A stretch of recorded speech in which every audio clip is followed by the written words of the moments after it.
Abakozi b'embuto embutikize bakedde ekyengeru ku ngaabayo kujja mu mbuto bwaguga ku lw'omukaaga.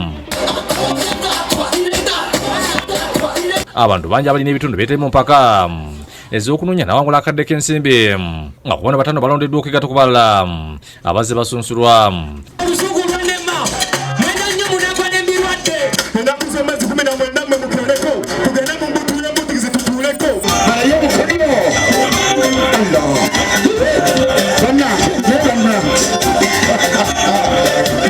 Ambe twogereko nabo bategeeza nti bakuwangula akadde kano.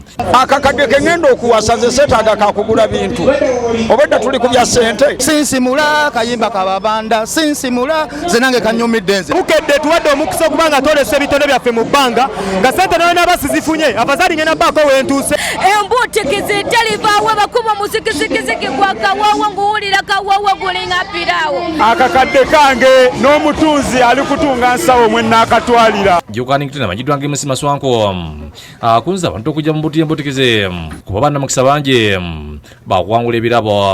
Olunaku lwa mukaaga luno ffenna ffenna tuggwereyo bugenda naki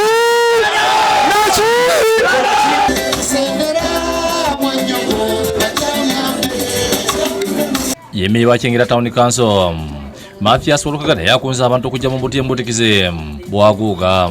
Mujje mubeereyo okujjako abatalina maanyi nga boga nti abakadde nnyo abatasobola mumujja kutukundabira ku TV live. Download the app on App Store or Google Play Store now. Vision Digital Experience, the future of media.